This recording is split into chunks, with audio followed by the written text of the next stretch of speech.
Venho a essa tribuna na tarde de hoje para fazer um registro de um fato que para nós médicos e sobretudo médicos do Nordeste tem uma relevância, uma significância muito grande.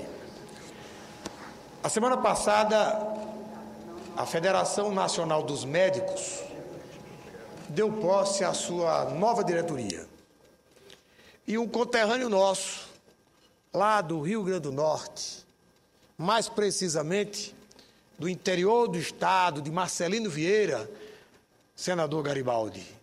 Lá de Marcelino Vieira, o doutor Geraldo Ferreira Filho assumiu a presidência da Federação Nacional dos Médicos, como sendo o primeiro nordestino a assumir um cargo de tamanha envergadura numa entidade médica nacional.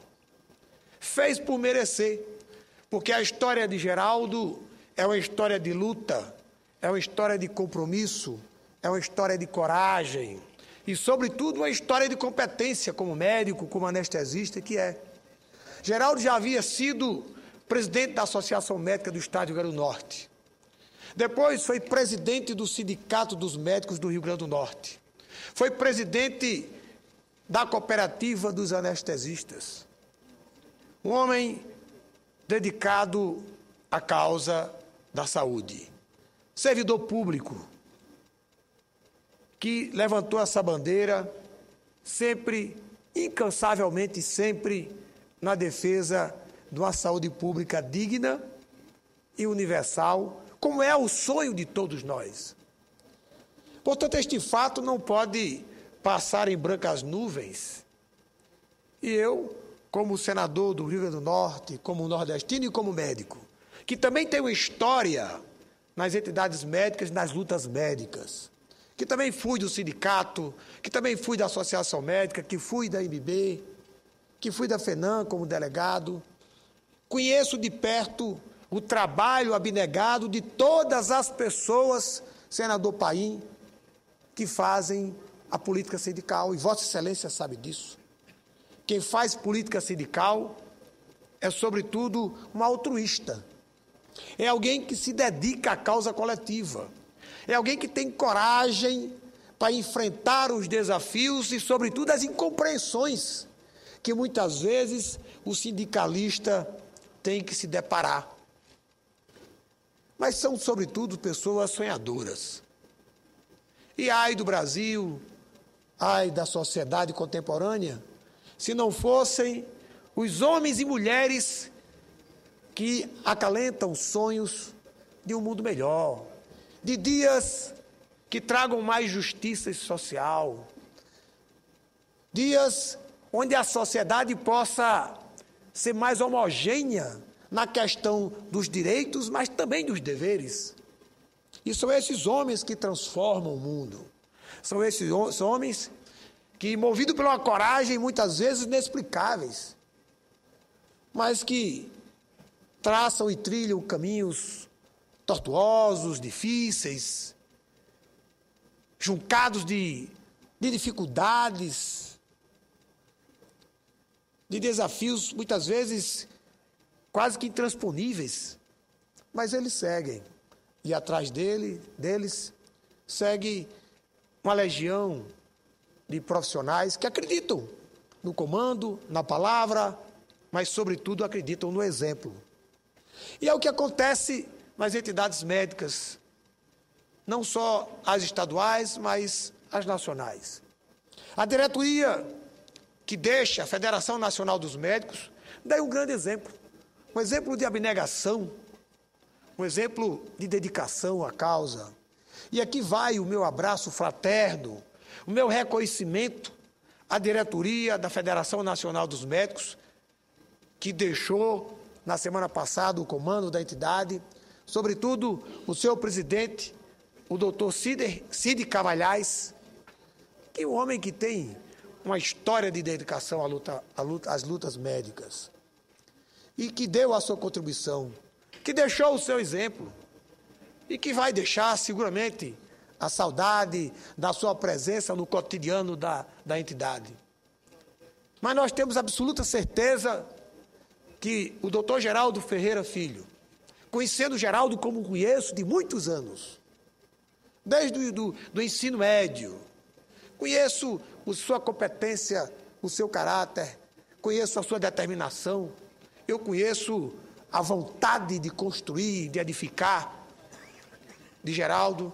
Eu tenho absoluta certeza que a Federação Nacional dos Médicos está entregue em boas mãos. Está entregue a uma diretoria que, como ele, composta por pessoas que dignificam a classe médica brasileira. Vai aqui o meu abraço, vai aqui meus votos de congratulação, mas vai também os votos, sinceros votos de boa sorte, votos que essa diretoria, sob o comando, sob a batuta do doutor Geraldo Ferreira Filho, tenha dias venturosos.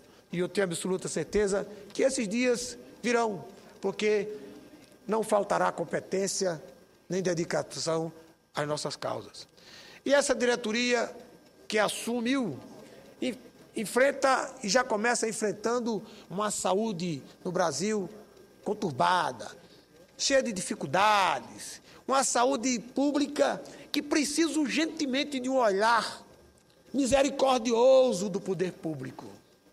Um olhar onde se enxergue o comprometimento das gestões nos 3 níveis. No meu estado, por exemplo, a saúde está em calamidade pública. Os hospitais públicos padecem de uma carência inexplicável, inaceitável, que chega às raias da imoralidade. A saúde pública precisa ser um instrumento de prioridade para os governos. Até porque quem precisa da saúde pública são os pobres. Quem precisa da saúde pública são aqueles que não têm condição de pagar o atendimento privado, que não têm, muitas vezes, recursos para pagar um plano de saúde e, por isso mesmo, procuram os hospitais públicos como a única solução para os seus problemas. E a gente enxerga os hospitais públicos abarrotados de pacientes num verdadeiro desespero, onde os corredores foram instituídos como enfermarias.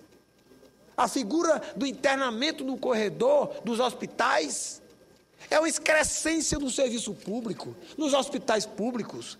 Quem já se viu corredor ser lugar de internar paciente naquelas macas estreitas e desconfortáveis, onde os pacientes não têm respeito à sua intimidade, onde fazem as suas necessidades fisiológicas em público na frente dos demais pacientes que, como ele, divide aquele espaço praticamente público,